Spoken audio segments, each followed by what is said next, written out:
Je suis un gars extrêmement gêné quand vient le temps d'aller parler à une femme qui m'intéresse. Je sais jamais comment démarrer la conversation. Aurais-tu des trucs pour moi? Oui, j'ai des trucs pour toi. En fait, j'en ai deux. Des trucs vraiment simples pour t'aider à débloquer cette situation-là, de se sentir un peu justement paralysé ou figé face au fait d'aller aborder une femme qui t'intéresse, par exemple, ou juste une personne qui t'intéresse.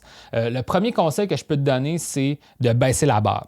Le plus gros problème des gens qui hésitent ou qui figent face au fait d'aller aborder quelqu'un qui les intéresse, que ce soit un homme ou une femme, c'est qu'ils ont peur que ça échoue. Donc là, ce qu'il faut comprendre, c'est que notre cerveau veut vraiment nous imiter cette douleur émotionnelle-là. Donc, il va s'inventer toutes sortes d'excuses pour t'empêcher de prendre des actions. Donc, il va se dire je veux trouver le meilleur contexte, je veux trouver la meilleure phrase à dire, il me manque encore de l'information, je pense que la personne n'est pas prête à se faire aborder, etc., etc. Puis finalement, tu ne passes pas à l'action. Donc, qu'est-ce qu'il faut faire, c'est de s'enlever ces excuses-là, donc fermer la machine à excuses et se lancer malgré tout. C'est un concept là, que j'enseigne qui s'appelle baisser la barre. Donc, tu baisses la barre de tes attentes, tu fais juste te dire je me lance, puis on va voir ce qui va arriver, tout simplement.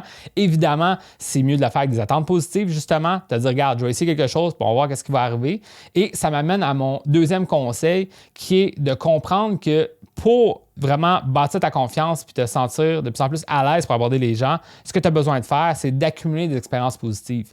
Puis, en fait, l'expérience positive que tu peux facilement accumuler, c'est de te dire que c'est une victoire en soi, aller aborder quelqu'un dans une situation où est-ce que tu ne l'aurais jamais fait auparavant. Donc, tu peux te sentir fier d'avoir essayé quelque chose de nouveau avec une belle intention positive. Puis au final, peu importe le résultat de ce qui est arrivé, de cette interaction-là que tu as eue, c'est une victoire en soi parce que tu t'es lancé, tu as appris de l'expérience et de fois en fois, ça va te permettre de te sentir de plus en plus à l'aise et d'avoir une meilleure idée de comment t'y prendre de cette façon. Il y a certaines phrases qui ont plus fonctionné, certaines approches qui ont plus fonctionné, certains contextes, tout ça, ça va s'apprendre comme de façon plutôt naturelle en accumulant des expériences positives. Donc, c'est vraiment le but, c'est de débloquer ces blocages-là face au fait que tu sens que ça ne va pas fonctionner, puis de vraiment prouver à ton cerveau que c'est possible de le faire, de créer une belle connexion avec les autres en abordant les gens. Donc, on baisse la barre, puis on se lance, on accumule des expériences positives et principalement, il faut se dire que le simple fait d'avoir abordé quelqu'un, si tu ne l'avais pas fait avant,